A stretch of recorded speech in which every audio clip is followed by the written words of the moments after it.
All right, so we're back again. This is David. I'm joined again this week with Nick and Mike, and we're going to talk about what if the pandemic lasts all year. Better bet is up to 18 months. So Nick and I kind of had a format we wanted to follow.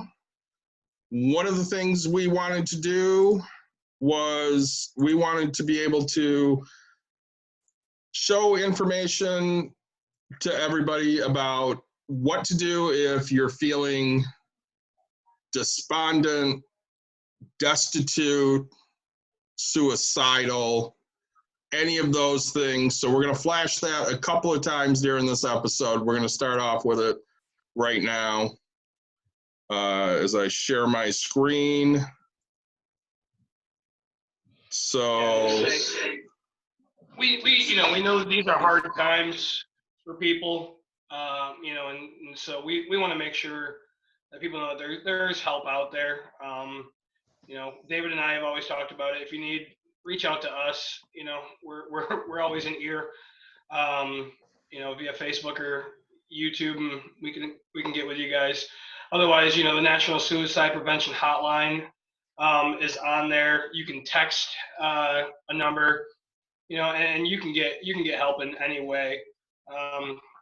We know that the times are tough, and sometimes, when times get these bad, people losing jobs and houses and everything. We just want to make sure you guys have the information. Yeah, and we will definitely share that a few more times. We want to make sure everybody has access to help when they need it. Obviously, most states are still shut down to some extent. People are still out of work. A lot of people are getting unemployment.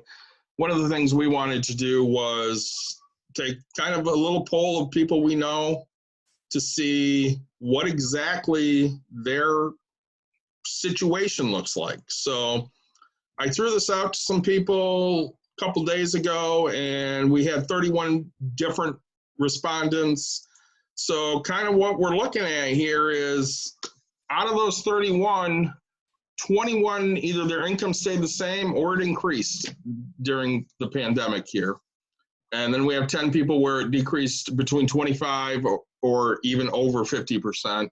I know with Mike, his income has stayed the same. I know my income has decreased over 50%.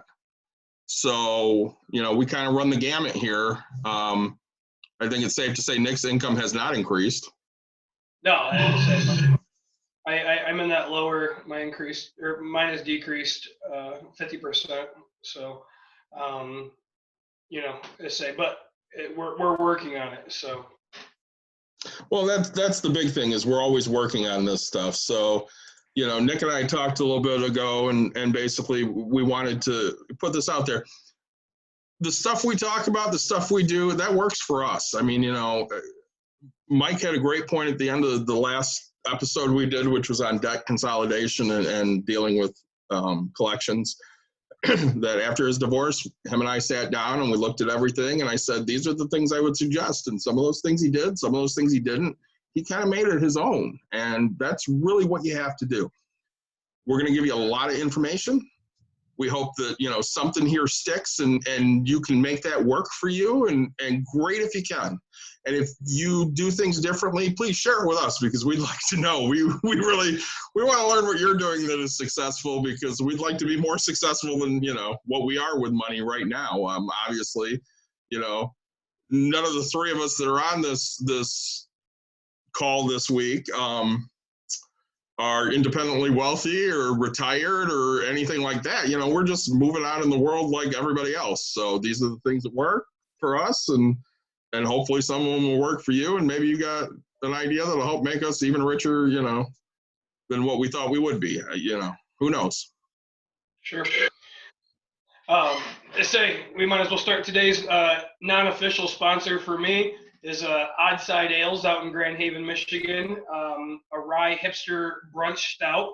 So thanks to them for letting me buy this and support that. So David, I know you're drinking something fun. I am drinking 2 Michigan beers in one here. I have Vanilla Java Porter again, like I had last couple weeks from Atwater Brewing out of Detroit. And then I have Rubaeus, which is a raspberry flavored beer out of Founders in Grand Rapids, Michigan. So I'm supporting 2 Michigan breweries here today. Mike? I am failing supporting Michigan, but I am supporting a small brewery down in Texas called Shiner, which I bought a s'more, which is a chocolate and raspberry or chocolate and marshmallow ale, which is interesting this time of year. You know, I like to do campfires and stuff like that, so figure a s'more beer was good for this time of year. Yeah. All right, David. Let's talk about our worst case scenario, what we're looking at. So what's coming up here. I think one of the big things we need to keep in mind with this COVID-19 is we need to look at facts over fear, because there's a lot of fear out there. One of the things when you're watching news organizations is to differentiate between the two. So, you know, there's news that they show on CNN, and then there's pundits that they show on CNN that are literally just talking heads looking for viewers, and they don't really care what they say. You get that on MSNBC, you get it on Fox News. I know when I'm looking for news, I tend to go to, I'm lucky. I have a friend in the news business. I watch his newscast. I watch Channel 13 News. I got a friend there. He does the newscast every night, and I trust what he says because I know him. It's a personal relationship. And usually if somebody's saying it that you personally know, you can take that to the bank because they're not going to lie to you. So we always value facts. And kind of what I did prepping for this week was I started looking into a lot of different things. I ran some ideas past Nick. Him and I have gone over this, quite a bit in the last couple hours. So we're looking at the timeline for the pandemic. It could be over in as soon as 4 months. I highly doubt that. It could go up to the next 18 months, which hopefully it does not take that long. How do we survive this? Because you have to realize that even though, 21 out of 31 people said their income has either stayed the same or grown, if that's due to getting more money through unemployment or being an essential worker, that could go away. Companies are going to feel the pinch. The government's going to feel the pinch the longer this goes on, and there may not be rescue funds for everybody out there. So taking steps now to protect the future is really what you need to be doing with your money.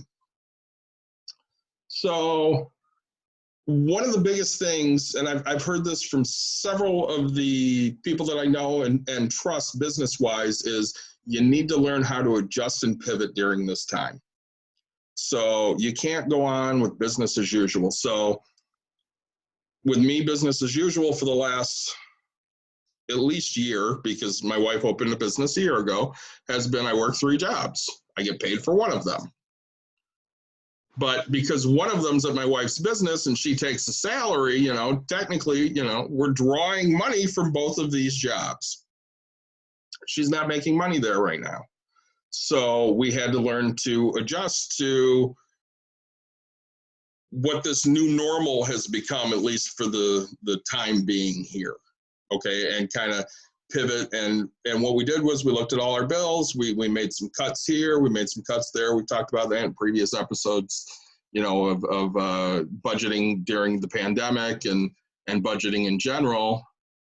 And we kind of went over those things. I know, Nick, you've had to make some pivots and adjustments as well, because they're changing for you on a daily basis, really. Oh yeah, and that's the thing. I'm not going to the same job. I'm not waking up at 3 o'clock in the morning to get to my job. I'm not punching out at 1 and then doing work, right? I'm doing work.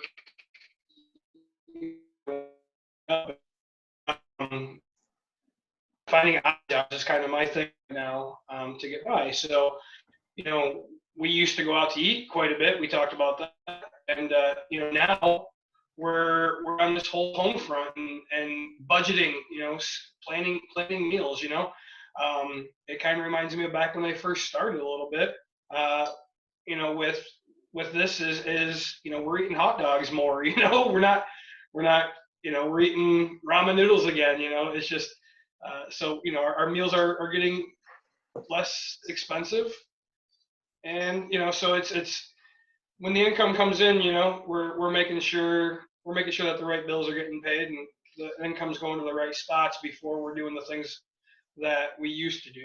So. Well, Nick cut out a little bit there at the beginning, but one of the things I saw last week when him and I were talking was he put a post out on Facebook and said, hey, does anybody have some odd jobs that they need done? I'm looking to make some extra money. And he's been pretty busy ever since he put that out there, because people are like, I'll pay, $20 to do this. I'll pay, $15 to do that. So he told me earlier today, he's been busier than he was when he was working, because everybody has these jobs they don't want to do. Yeah. And there's, or there's things that they can't do. I'm fortunate that I have a work truck to kind of go grab some stuff and, people need solved. So I'm at one of my fun things I thought was going to be a hobby for myself. I bought a lock, so I could change locks and master locks. So I bought a lock pinning kit, and I actually just changed the entire house worth of locks just the other day. It's really cool. I'm finding odd jobs, and it's just things that people can't do or don't want to do. And it's from the people who on this list, they either got more income now, or their income hasn't changed, right? So, it's been a great blessing for me in that. So one of the things you have to learn how to do is bring in some extra money, like what Nick has done. So question I'm going to ask is, can you make money when everything's normal? Extra money when everything is normal? And of course, we've talked about this in previous episodes of, these are different ways to come and make money. My wife today went and rototilled a lady's garden, paid her $100 to do it, probably took her an hour. That's a great return on investment. I know Nick has picked up brush for several people, got paid $30 to $40 to do it. That's a great return on investment, because, it's not a big deal to him.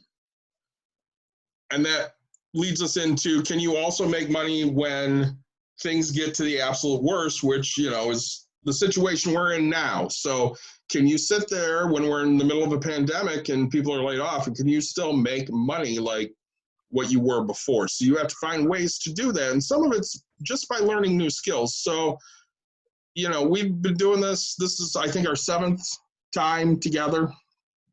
And Nick and I are not making any money off of this. We're just sharing things because we like to. But, I would hope in the future we get better with YouTube and we learn more of that, and we get better with Zoom, which, I've been using Zoom for 2 months now. I'm getting pretty good with that. Yeah. These are skills to learn and to get better at, and you can help make yourself money later because you're better at newer technology that not everybody has the ability to do yet. Yeah. And, I say there's so many things, like, right, I brought up the learning how to rekey a house, it's something I learned off of YouTube. I know that there's still older people out there that don't know how to set up a TV, right? You can go set up smart TVs. One thing I want to share with a lot of people is, don't let your pride get in the way. There's, when we were kids, we were always told to go out and mow grass. And then, the 1% of those kids that did that, they turned it into a landscape company. But, if you go out looking for work, people are looking to hire, right? If you don't know how to do something, right, there's somebody out there that can teach you how to do it. There's Facebook, there's YouTube, there's, there's so many there's Facebook groups to teach things. Like I'm in a woodworking thing, and you know, my neighbor sells benches, right? And he's selling so many of them. You know, but it's a matter of learning. It's a matter of learning a new skill, right? Whether it's to use a saw or put a project together. So there's definitely ways to make money right now. And sometimes you guys have the skill set already. Sometimes you have to learn new ones. Don't be afraid to learn, right? And sometimes you're going to fail, but you know, failure is a great way to learn. I would honestly say Nick and I both had this experience because we both coached and we've coached together. Failure is probably the best teacher there is. The more times you fail, the more you learn to succeed. And that's one of the things that is, as long as you're paying attention and you're trying to learn and get better, you're going to. So I remember back in 2016, my wife had a stroke, and we had bought a new TV. It was fairly expensive, and we had it for maybe 13 months. And, you know, nowadays TV warranties, they are for a year, and once you're out of that year, go buy a new TV. Now, I have some skills. I know how to work on computers. I always have. So I hopped online and I looked for new circuit boards for the TV, and I ordered them, and I ripped the TV apart, and I threw new circuit boards in, and I fixed the TV because I have a skill. It cost me $60.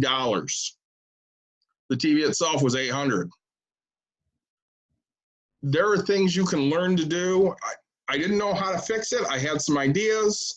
I watched a couple YouTube videos, like Nick said. I got, you know, a fixed TV for $60. You can't necessarily do those things anymore. We were talking before, you know, we started recording, and Mike's refrigerator went out. He could have had somebody come and fix it. It was going to take him a week to come out. It's probably going to cost $200-300. At that point, it might be worth just going and getting a new refrigerator, which is what he ended up doing. You have to weigh your investment of time versus your investment of money. That's always a factor in anything you're doing. But if you can teach yourself how to fix things, which I know Nick has been great at because he has all these rental units, you can save yourself a lot of time and a lot of money. Yeah, I'm saying there's things that I try and I shouldn't. No, I shouldn't say shouldn't. You know, I try, I can't fix it. And it takes my time right there, and I've lost money, so then I end up hiring somebody. But, you know, that one time that it's happened to me, I learned a lot doing it. Now I know exactly what to look for, and my time to go diagnose a problem is going to be, you know, I can just get on the phone and call somebody compared to trying to fix it myself. So. Well, you know, going back to Nick's Facebook post the other day, the thing I love the best about when he put it out there, hey, does anybody have odd jobs? He goes, I want to learn things. So if you know how to do something, teach me how to do that. That's having no ego. There's no job beneath you if you're looking to make some money, okay? There's not much I won't do. I don't like to get filthy. I'm not crawling in anybody's, you know, under anybody's house and cleaning it out. I'm not doing that. That is not my thing. But there are plenty of people out there that do those things, and that's great. I you know, that's somebody I'm going to, yeah, Nick does that. I'm going to employ that person because I'm not doing that, okay? You need to find people like that. Some people don't mind. They're perfectly fine doing that. You know, I don't mind changing brakes in a car. It's the only thing I know how to do on a car, but I can do that. So when somebody needs that, I always offer, hey, you need your brakes done, I'll do it for parts in a case of beer or something, you know, something small. I don't care. Throw me $20. Doesn't matter to me. So the next thing we really want to focus in on when it comes to dealing with this pandemic is you need to prioritize your bills. And we're going to get in depth in this later, but I really want to bring it up now because the most important bills you have are food, shelter, utilities, and transportation. You have to have food, you have to have shelter. There is no ifs, ands, or buts about that. Utilities, we're going to discuss later what utilities are, because a lot of people are going to tell you it's gas and electric and that's it. I'm not sure we live in that world anymore. And transportation really depends on where you are. If you live, in Chicago, transportation might be taking the L every day, might be hopping on the bus. If you live in Byron Center, Michigan, or Jenison, Michigan, or Portage, Michigan, it might be having a car. If you're like me and you work from home, it might not be having a car. I work from home. Maybe I don't need this car. So you really need to look at those things. And like I said, we'll get more into depth on that one later. When I was doing research for the show, one of the things I saw was start a financial diary, just like you would a food diary if you were, watching what you eat or counting calories or anything like that. Write down everything you're doing financially. That way you can see it. It can help motivate you. Because let's face it, we're all motivated by seeing things. Go ahead, Nick. Yeah, that's the biggest key. When you talk about goals, right, they always say that to reach a goal, you write it down because you're more likely to hit it. So when we're talking about making a financial diary, right, what we want you to do is, if you go to the store and you're getting your essential things, I'm talking to people who, their income is lower and things like that, but, write down, hey, I spent $50 on bread, eggs, milk, cheese, all that. Write it down, in a little notebook, or you have a lined piece of paper, anything like that, and write down. So, because there's going to be that time where you realize that, hey, you bought a candy bar, or you bought a pop, you bought a beer, and you don't realize how often those small things add up. Before this we were talking, I just started drinking pop again, and I don't know why. But I know that every time I go, it's $2, $4 or whatever it is. I'm buying drinks, and that money adds up. So write it down so you can figure out what you can cut out, where you can cut it, and keep the journal, because if you see it, you're more likely to act upon it. Yeah, I'm in full agreement with that, because I know when we've looked at our spending, if I bring up to my wife, hey, you went to Speedway 3 times last week for coffee. Can we just buy coffee at home and we make coffee at home? She'll go, oh, yeah, that sounds like a better idea, because I'm spending $2 each time I go to Speedway. I can get a thing of coffee for less than $6. It's going to last her more than 3 times. And we're not picking on people. I know my wife likes coffee, right? Yep. If she wants Big B or something, that's fine, right? Every day is just, during these times, right? Every day is not a thing. But we'll try to get the buy one get one coupons or something, right? That saves a little bit of money there. And if it's something that makes you feel like a person, right? Like if that thing right there makes you feel like the person you want to be, right? I drink an energy drink every day. It's horrible for me. It's just something I do. It's a habit. It's something I'm going to intend to break. But I'm not saying you have to cut that, but writing these things down, you're going to find something that you didn't need, that you don't even normally like all the time. And you're going to be able to cut those types of things, right? So we're not telling you to cut the world out. We're not, we're just trying to get you to see where your money's going and if there's a better option that you can do. I joke with my wife about buying one of those fancy coffee makers that the baristas have, and she's like, oh, they're however much. And I'm like, we can find one used, right? But so it's just a matter of can we limit it? Can we take that and have a different option for it? So. Well, I know, like, I don't want to get too much into wants and needs right now, but I don't want to forget this thought I'm having. Mike and I were talking about streaming services the other day because he had CBS and decided, I don't think I watch enough stuff on the CBS streaming app. I'm just going to get rid of that. Mm-hmm.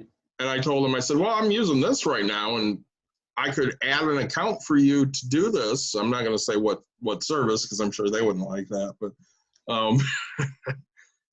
I said I can add an account for you because we're basically family, and you can use my account. And he goes, hey, that's great. If you don't mind doing that, that'd be awesome. So I did that. Now, he doesn't have to have CBS anymore. So he saves $6-7 a month or whatever it is. And he's just, piggybacking off of what I already have, which, let's face it, if he didn't have that option, he still wouldn't have CBS because he was getting rid of it anyways. Mm-hmm. So it's not like he's sitting there going, well, they're losing, $30 a month for me because I'm piggybacking off of David's account. He's going, I just wouldn't have this, and now I'm going to, use it a little bit because let's face it, how much are we using any of these streaming services? I might spend an hour on Netflix a week. Mm-hmm. I might spend an hour or two on Disney Plus a week. It's not a ton of time. I know, and some of it you have to look at, like Mike has Verizon. He gets Disney Plus for free for a year, don't you? I do. And my kids are utilizing that to no end. And that's a fantastic thing. If you can piggyback things like that, that's going to save you money down the road. And not only is it free for a year, it's discounted after that year. Which is fantastic. And yes, and go ahead, Mike. Yeah, like I said, I do that. I mean, like I said, for me, what I've found is a big thing, and again, it'll go kind of with the utilities and stuff. Yeah, I'm spending a lot less transportation-wise because I'm not driving into work, but some of my utilities are going up because I'm using a lot more electricity, and I'm using, I have to turn on the heat that I would normally have on during the day on, and, or when the air conditioning starts having to be hit, I'll have to turn that on at times I normally wouldn't run it. Well, let's say, and I'm more of a minimalist than you guys, because we've talked about, I'm still running this. You guys will see me glitch and do all that because I'm running it off my phone. I put it as a hotspot and put it onto my laptop. My wife and I, we had internet for a little bit. She was in school finishing her degree. And then the price just kind of kept going up. And so, we made the choice to cut everything again. And, we don't regret it, right? My daughter's 4 and she loves PBS and it's free and it's great. So we've cut, we're the water, gas, and electric type of a people, but I know I have a pool that my daughter is going to utilize and already has, ice cold. So, but the electric bill on that thing to run that goes up like crazy. So they're laughing. So we filled our pool in Michigan here, and on one day it's 38 degrees, today's 55, tomorrow's supposed to be 70, and then 88, in a couple of days. So 88, it's just the temperatures are going up and down. But so we filled it with ice cold water, and my daughter was so excited to jump in. So we kept telling her how cold it was, and she was, gung ho to get in there. So she jumped right in and cried her way right back out. So,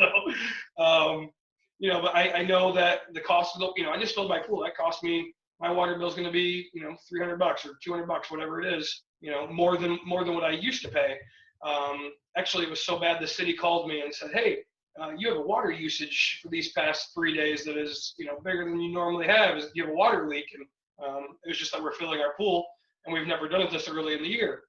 So, you guys, let's say, if you've ever thought about cutting your cable bill or anything like that, now might be the time to look at doing that. If you have, there's so many, you guys have talked about some streaming services, Netflix, Disney Plus, Hulu, you might have an Amazon, so you might have four services. Do you watch them all? Is there one that you just don't like and you're never getting anything off of it? Maybe discontinue it until that one show kind of comes back on. So it's the way we look at these things is we want to get rid of things that can always come back, but right now would be helpful not to have, or we just don't use it. So, cut out, if you're staying at home, like I know David, honestly, like if he got into a bad spot, he said he lives in Byron Center. He needs a car, usually to get back and forth to work, but he works from home right now. So if he didn't have a car, if he didn't have a car payment, he could, I know he lives 2 blocks from a grocery store, right? He could walk to the grocery store, walk his stuff back home, so he could cut one insurance off of his car, Mhm. I know I have a couple of vehicles, I have a car and a truck. I have my car for the better gas mileage because I travel to work, 30 miles, each way or whatever it is. And so, I could technically get rid of my car or my truck and just drive the other one, but with the odd jobs, I'm finding I'm using both. So, you could cut your car insurance. You could cut, payments on random things. So just kind of take a look at what things you have that you're not using. And just say bicycles are a great thing right now. Well, I think that really rolls us into the next thing that we really want to focus in on everybody creating is you need an emergency fund. You have to have an emergency fund. 3 to 6 months of expenses, that at least gives you some kind of a basis for, hey, things went wrong, I lost my job, whatever, this is something that will get me through. I know I've never been fired from a real job. I don't think Mike ever has. Nick? Yeah, I've been fired from a job. See, I've been fired from a secondary job, which, really paid me nothing, but was something I enjoyed doing. And when that happened, I had to say, okay, well, I'm losing $5,800 a year. Where's that extra money going to come from? So, of course, I found different ways to make up money I was losing. So you get that 3 to 6 months of emergency, and that can help you if something goes wrong, like the coronavirus scare or losing your job, or, God forbid somebody has a heart attack and goes in the hospital. I got a phone call from a friend yesterday. He said, hey, I need you to know for me, I had a heart attack. I'm in the hospital. I'm going to be here a couple days. I'm okay. But I just wanted you to know for me. I'm like, okay, well, if you need something, please let me know. Luckily, he, lives on his own by himself, doesn't have a whole lot to worry about. So, he's not letting down a wife or kids or anything like that by being sick. But I know for him, any day he doesn't go to work, he doesn't make money. Well, he's not going to work. He's in the hospital. So if you have, and it was, go ahead. This was something I learned pretty early, and most people don't, I guess, know. So we talked about, I got fired. I bought my first house when I was 20, 21, something like that. And 2 weeks after I bought the house, I lost my job. So the only thing I guess I had going for me was the economy was starting to kind of get back and jobs were easier to find. But, I didn't have a reserve because I just put all my money into a down payment on a house. But we bought a very inexpensive house for a reason because, back when the economy was bad, I had kind of gone through jobs and been unemployed here and there. So parts of me always said, hey, make it so you can get through unemployment, for a couple weeks and do that. I didn't have the safety net, so I took another job that was absolutely horrible. Because it forced me, right? I didn't have a safety net to go look for a job that I would probably grow in a career and do better, right? So when you have the safety net, it gives you possibilities to make better decisions, right? Things that you're not forced into doing, So yeah, I got fired from there, had to instantly try to find work, and basically took the first opportunity that I could. And it was a back-breaking job, right? I went to lift diesel parts all day, and I have a couple crushed or pinched nerves in my lower back because of the heavy lifting and things like that. But then I got to build up a little bit of safety and said, hey, I want to better myself, so I found another job, and the company I'm still employed with right now. I mean, I'm on the break, I guess, but I've been there 8-9 years now, and having a good job in building up money. I personally am I'm a six times, six times my for reserve, for all my real estate money. I try to save up, and so right now being here, I can relax and figure out what my steps are, and I can take a look at my life compared to having to just run out and grab something quickly. And I love the option, right?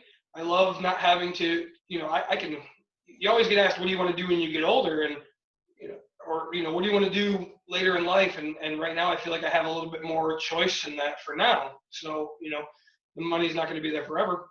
So really it's just it's a comfort thing to make it so you don't have to make the wrong decisions, or go backwards in life, I guess, if you can. Well, I think that really leads us into the next thing is creating a crisis budget. So we talked about this a couple weeks ago with budgeting for the pandemic. You really need to sit down and say, okay, this is what my budget's going to look like for the next 6 months, 12 months, 18 months. This is, bare minimum what I have to have. And it's a fluid thing. It can change daily. So I shared my budget a few weeks ago. I looked at it again today. So in the last year, my electric has gone down, which I've worked from home for a long time. So I've always had that electric usage that was different than normal people. Now it's gone down, but the last couple months with my wife being home all the time, it's probably gone up a little bit. Not significantly enough for me to care. So I averaged the last 12 months of electric, the last 12 months of gas. And then the other thing that is very variable on my budget is vet and pet food. So last June, our geriatric 18-year-old passed away, and she was on a specialized diet because she had inflammatory bowel disease. So every cat food can cost me $2, which she ate maybe half of. And we supplemented with ham baby food, which was, it was Gerber ham baby food. It's $1 a jar, which she ate the hell out of. So I budgeted $480 a month every month for vet bills and pet supplies.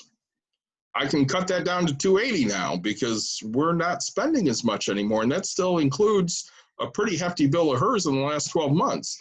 So when I look at my crisis budget, saving probably $60, $70 in electric, I'm probably saving $30 in gas, I'm saving $160 in vet bills. That's all money that can funnel back into how much I actually need to survive for these next several months, because let's face it, it's not going away tomorrow. We're going to have to be, diligent at least through the rest of the year. Yeah. And if it ends sooner, I have extra money. Yeah, and that's the biggest key. Live right now. Live right now on your minimal mindset. And keep that budget. If you're making more than that, right, set aside for just in case there's a round two, just in case this happens again, something, right?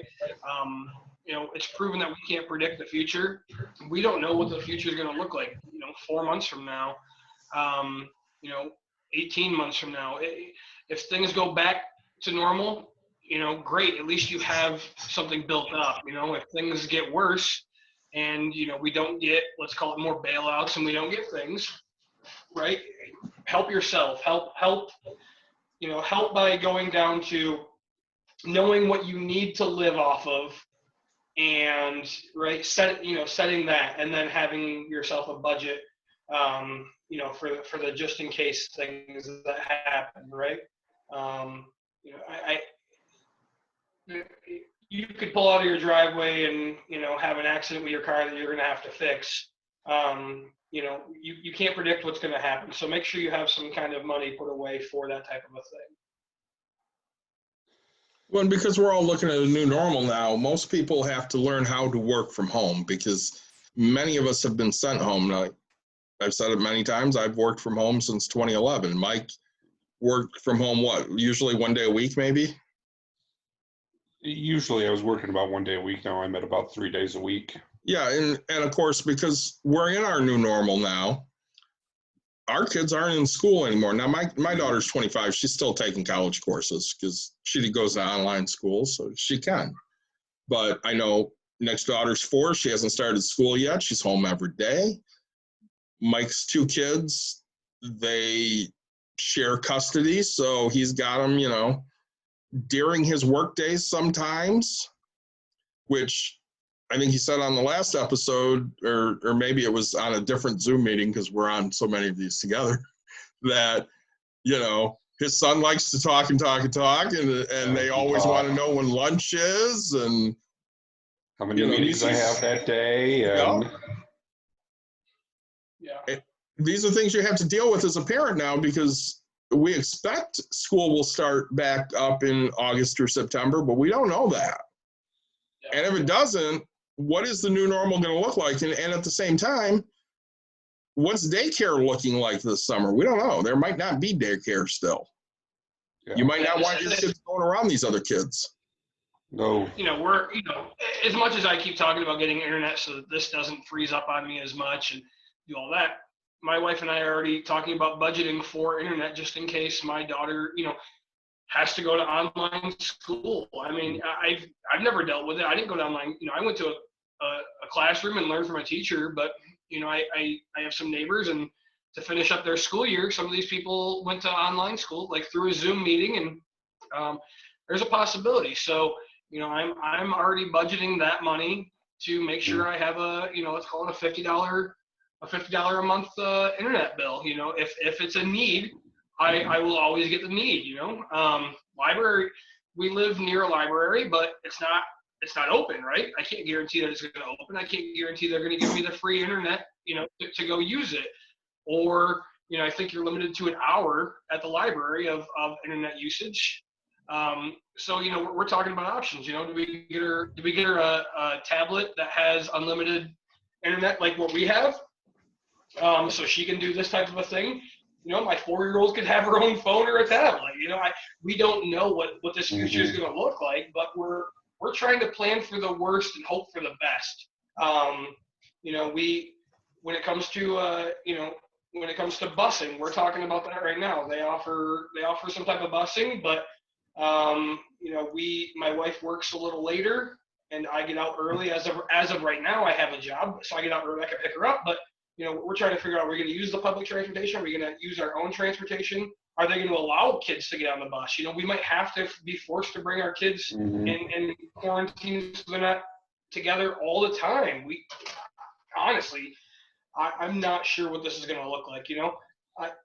It's funny. I brought up to my wife, I said, what if they take classes and they start offering morning sessions so that way they can use every other classroom, and then an evening session so they can use every other classroom. Yep. Or, have 30, instead of 30 kids in one classroom, they'll put 15, but have the desk spaced out so far. Yep. And just hire the double amount of teachers. I mean, my taxes are going to have to go up. I'm going to have to pay for those teachers somehow.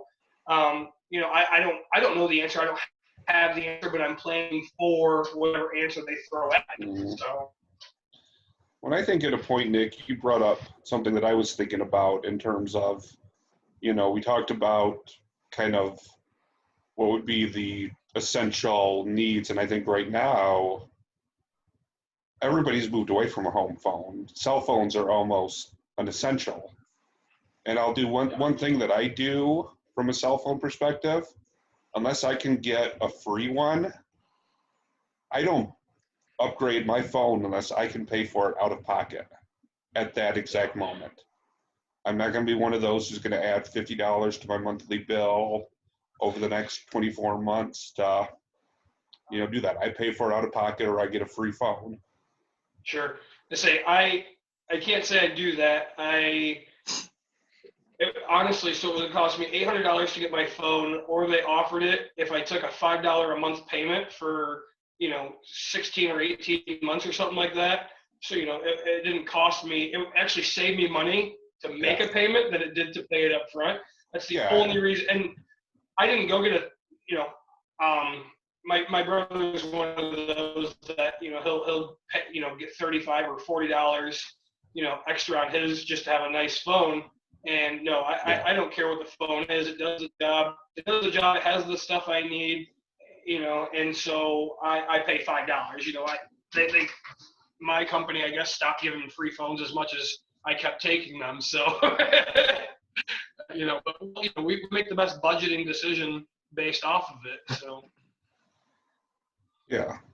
No, I mean, I would be the same way. If I could get a decent phone for like $5 a month versus paying $800 for it, I would do the same thing. I just know that usually, at least again with Verizon, unless you hit it at just the right time, you're usually paying for that phone, or you're paying more for that phone because you're paying for it over, 2 years or whatever. 24 months. Yeah. Yeah.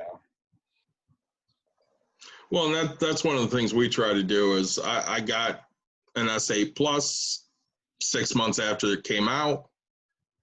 That was November-ish of, what is this, 20? So 17, I want to say. Still rocking the same phone, and I'm going to rock it until it doesn't work anymore. Because I don't need bigger and better.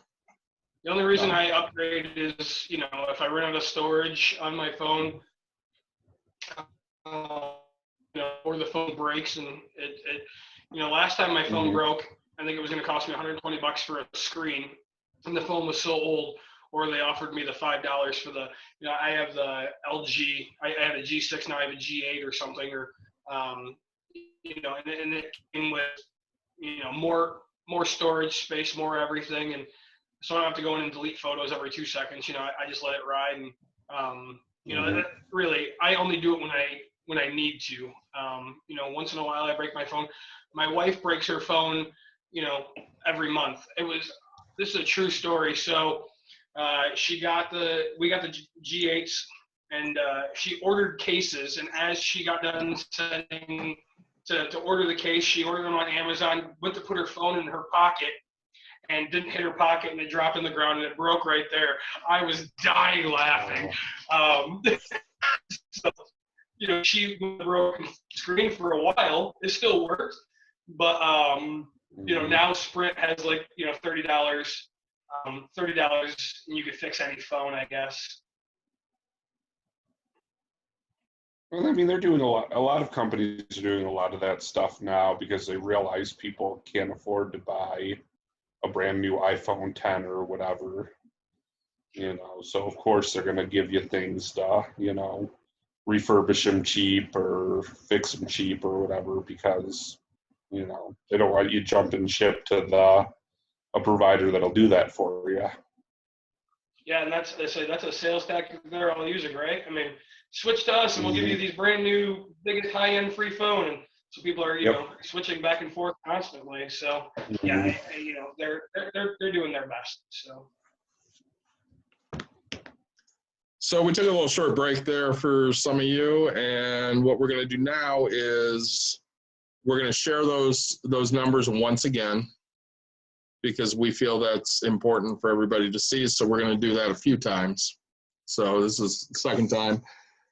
We have the National Suicide Prevention Lifeline. We have the Crisis Counseling text line if you would rather text instead of talking to somebody. And then we have the Veterans Crisis Line for those of you that are veterans out there that either want to talk to somebody or text somebody. Please do not hesitate to do those things. I mentioned many times before, I've been a coach for many, many years. Luckily, I've never had anybody I coach commit suicide, but I've had a few that were close. I had some kids that I coached knew that did commit suicide. We had one this year that kids of mine were close to that committed suicide. It's tough. Please reach out to somebody, anybody. I'm here, Nick's here, Mike's here.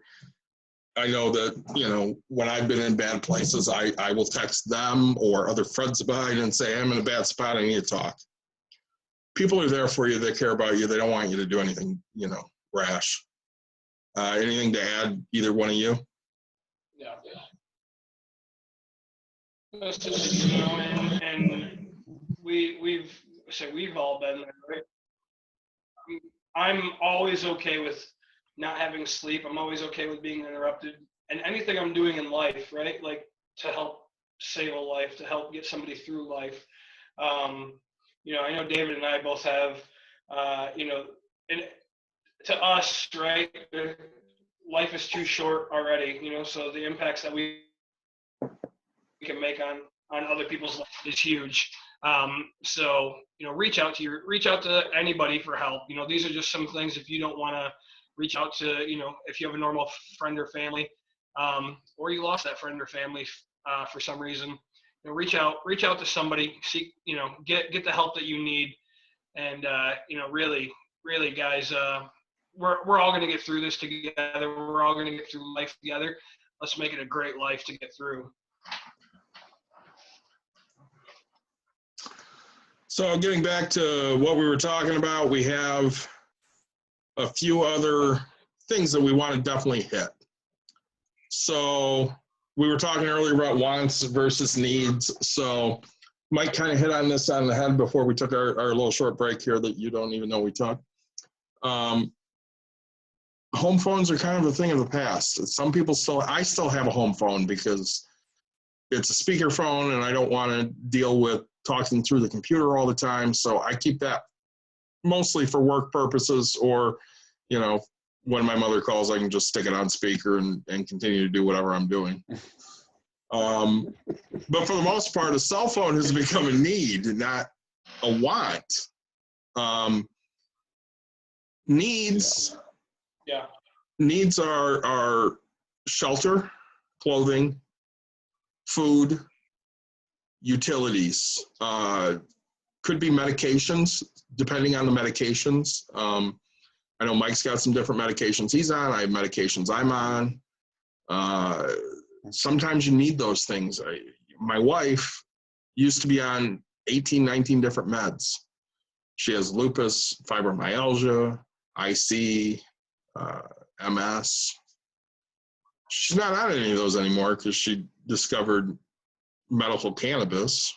So now she, you know, eats gummies. No more pills. And that's great. If that's something that works for you, I know that I hate the smell and taste of pot. I will not do any of that stuff. It's disgusting to me.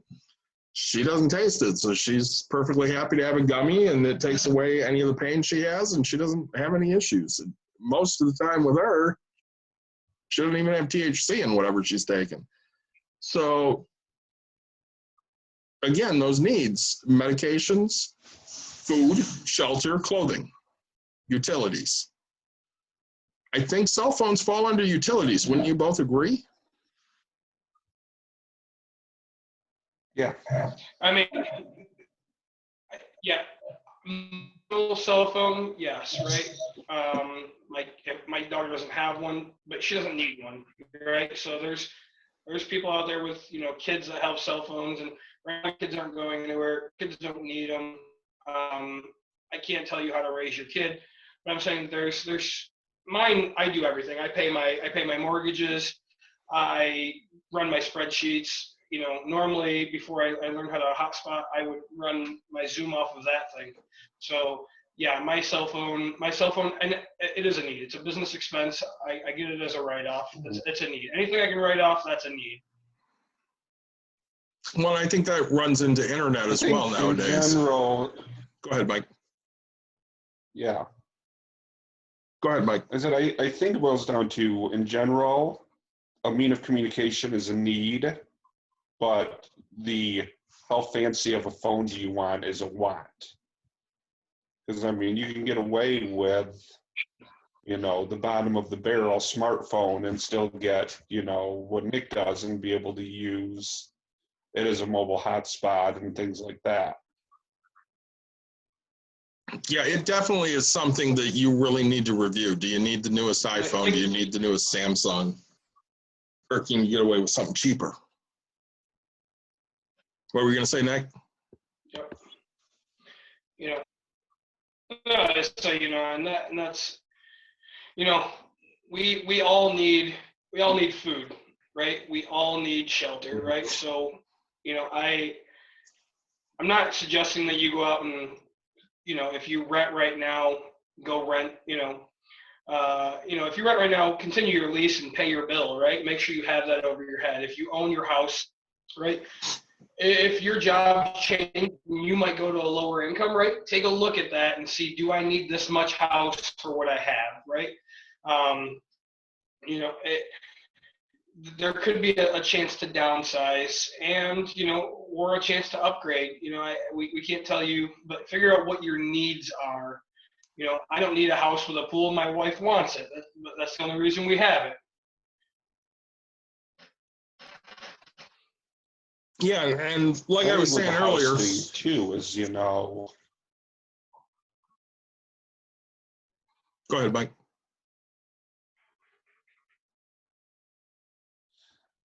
I'm having some internet trouble, but go ahead. Okay, so while Mike's trying to figure out why his internet's being stupid, as I was saying earlier, I think internet's become more of a need than a want. Like Nick said, he doesn't need internet right now. He's got a 4-year-old. But come school, if they're not back in school, he's probably going to need internet. He needs to figure out how to budget that $50 a month so that he has it. With those of us that work from home, if you don't have internet, you cannot work from home. So I've gotten a stipend on my internet ever since I started working from home full time. That's an awesome thing my company offers. So I take that every month. I put it towards my internet bill. That's fantastic. Mike's working from home more now, so he has internet. He has to have it. Otherwise, he can't work from home. Mm-hmm. If Nick or his wife could do their job from home, he would, obviously have internet right now, but really hard to do their jobs from home. One being, in the healthcare field, direct patient care, and the other one, working at Gentex. Yeah. It'd be really hard to do those jobs from home. I'm trying to figure out how to load a semi from home. I really am. I say, parts of me is begging to get back to that type of routine. But I say I want to talk about transportation as wants versus needs, right? If I take a deep look into myself, right? We talked about it. I have a car. My wife has a car. I have a truck. And I have a motorcycle. I don't need all of those. That motorcycle took me forever to buy again, my 5th one. Crashed a couple other ones. But, I can get rid of that motorcycle. I don't need it. It's a want. But I budgeted enough money to make it happen. If I had to choose, right, I'd choose my truck over my car because I'm finding I need that to get jobs done. I don't need 2 vehicles to do that. And yes, I do need 2 cars because my wife are both still working. But if one of us is working from home, I might be able to bring her to work and do all that. I know plenty of people that only have 1 vehicle and the other one, works from home and they get around. They either bring a sponsor or Uber, right? Uber is an option. So there's a lot of wants that we all don't actually need. So, when you're in crisis mode, when you're in a thing that you don't know what the future looks like, take a look at what your wants really are and what your needs are. Every bit adds up. We're finding that we've always loved Aldi, but I don't need name brand tortilla chips. I go to Aldi and pay $1 compared to paying $3. So, shop for less expensive, I guess. You need to eat, but you don't need to eat filet every night. If you can afford filet, awesome, good for you. I'm proud of you. Right? You've worked hard to get that money. But we're talking to the people that their life has been impacted right now. And their life is going to be impacted later. So, take care of eating food.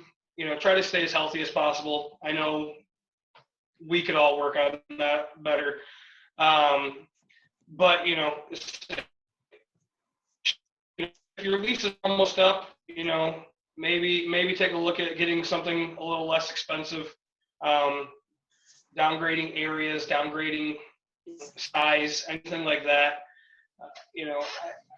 Really take a look at what you actually need for your life to live. Well, and one of the things you can do is look at some of those non-essential services you have. Do you really need 4 or 5 streaming services if it's hard to make your budget right now?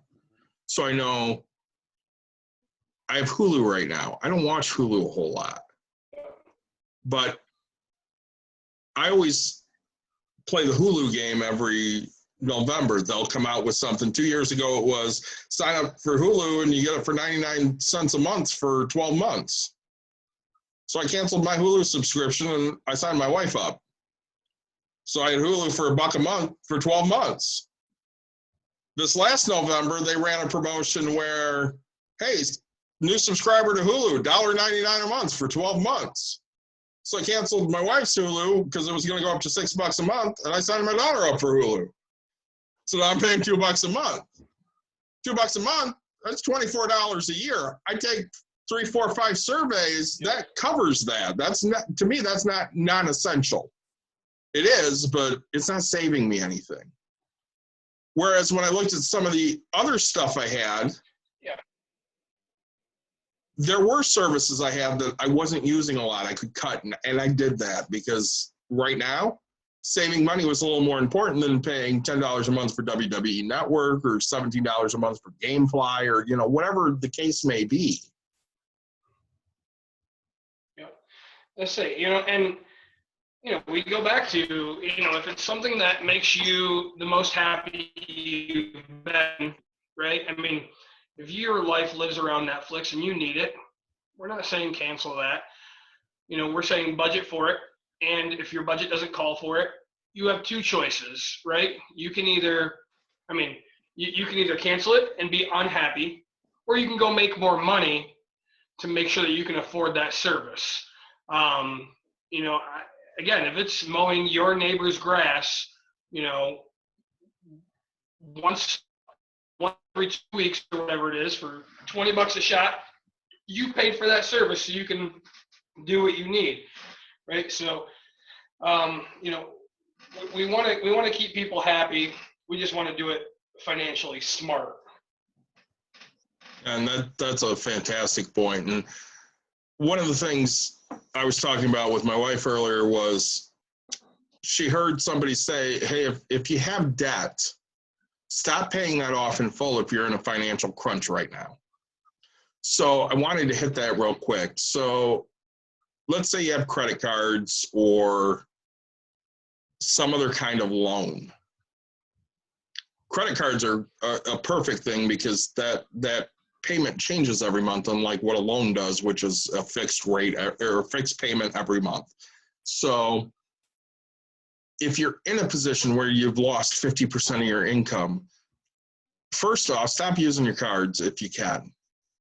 Second off, you don't have to pay the full balance. You can sit there and write out payments. It sucks. You have to pay interest to do it, which for most credit cards are somewhere between 18 and 30%.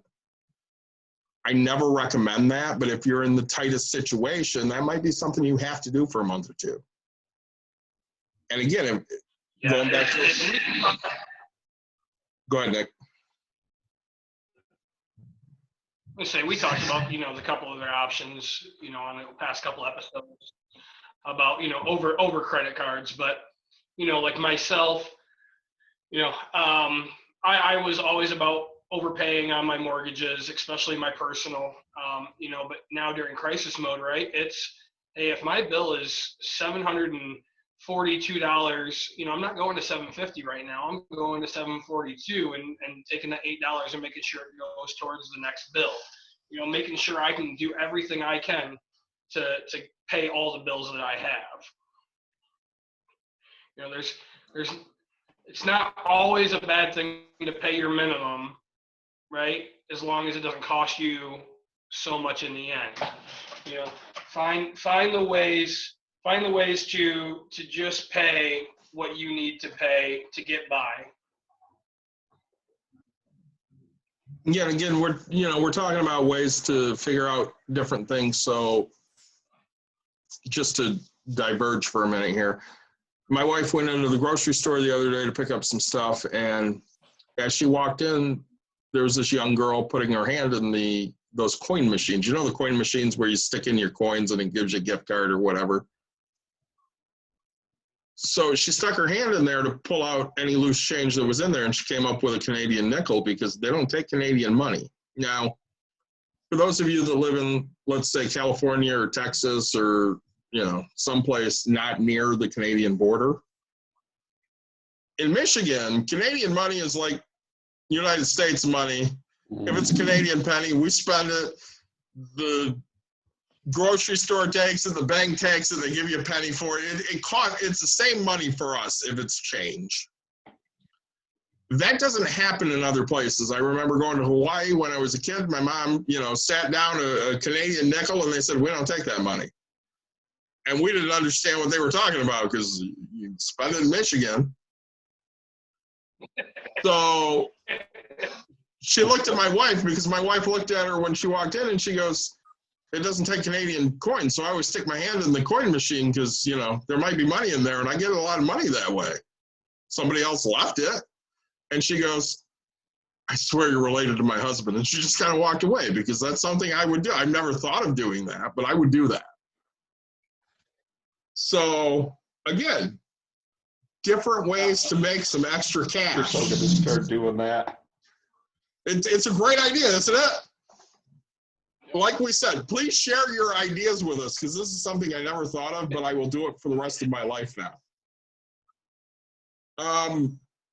Next thing we want to hit on here. Back in the days of phone booths, I would always do that at phone booths. Right. Because there was always money in those. Mind you, anybody watching this right now is going, what is a phone booth? I know what a phone booth is. That's what I wanted to say. I know what it is, but I want to know what's a phone booth. Yeah, they're called museums. Correct. So the last couple things we want to hit here is if you've had a loss of income through this and the debt payment kind of falls into that, you contact your creditors immediately. Say, hey, this is what's going on. What can you do to help me? They'd rather have money from you than you filing bankruptcy or you defaulting on payments and they have to go through collections because they're losing money that way. So their best bet is to work with you, especially right now. Call them, see what they can do. Adjust your lifestyle. Figure out how to live on less.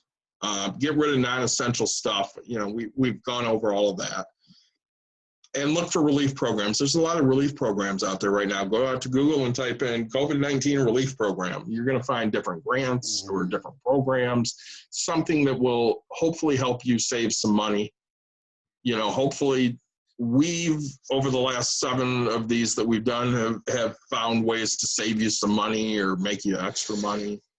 Because that's our goal at the end of the day, is to help people survive another day with a couple more bucks in their pocket than they had the day before. Nick? Yeah, and yeah, I say that's the biggest key is you know, if you continue to grow wealth, eventually it'll stack to be a pile, right? I mean, you ever you say, you know, when you build with blocks, you know, it only grows up, right? So if you stack pennies every day, it'll get bigger, and eventually it'll be to the ceiling. So, you know, our goal is definitely to try to get everybody here to get through on just a little bit better than they were the day before. Mike, anything else to add?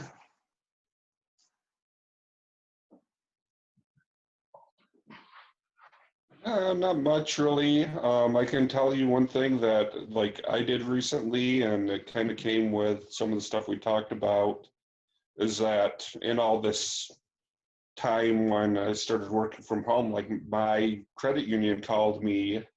They, you know, gave me a bunch of offers to like do, you know, move a couple of loans from one bank to their bank, and they basically said, you know, we'll give you, you know, lose your job, we'll give you, you know, 2 or 3 months, grace period. You just contact us, tell us, you lost your job, and you'd be surprised how many, credit cards and loan companies out there will give you that grace period if they realize that, you've reached a hardship and stuff like that.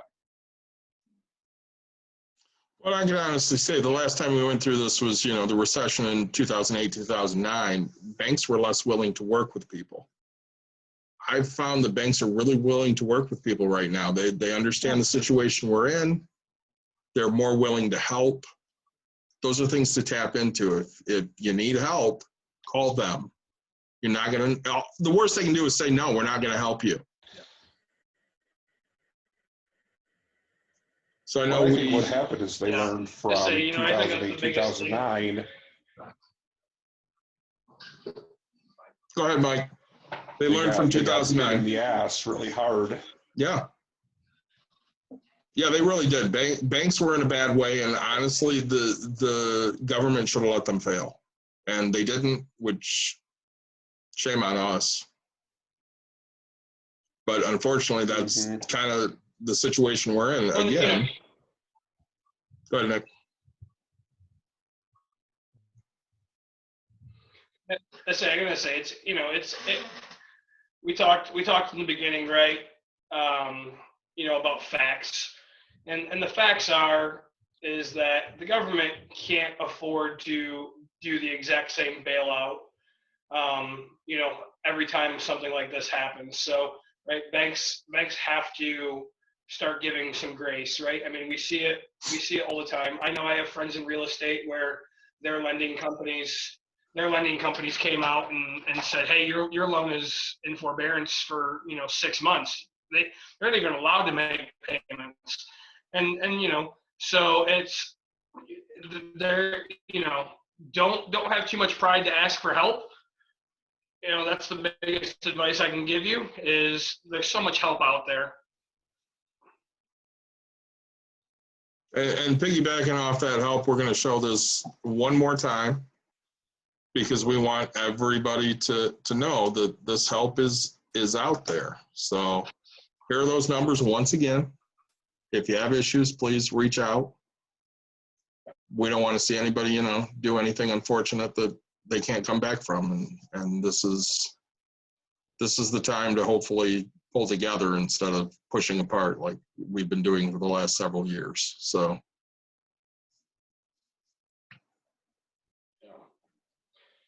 Say, and again, as we've mentioned, right, David and I and Mike are there, right? If you guys leave a comment on Facebook, leave a comment on YouTube, we'll find, we can get you in touch with us in some way to help in any way that we can, get you through the couple days or however long it is. We have connections, and through our experiences in life, right? We've all had people, get to a low point. So just remember, there's always somebody that can help you. Yeah, so we're going to leave you with, we hope you enjoyed what we had to talk about tonight. It's not a thrilling topic like what we talked about last week. It's kind of a bummer, but hopefully it's useful information. Give us a like, give us a share, subscribe to the YouTube channel, get the information out there. And if you have stuff to share with us, please do so. If you want to hop in on these calls, let us know, because we're more than happy to have anybody that wants to join in and throw in their 2 cents, throughout the entire talk that we give. So that's about all I have. Nick, did you have anything left to throw? You guys have a great week. We'll see you next week. We're looking forward to more episodes. Really, the more you guys can help us out, as David said, like, subscribe, share, get it out there so we can help as many people as possible.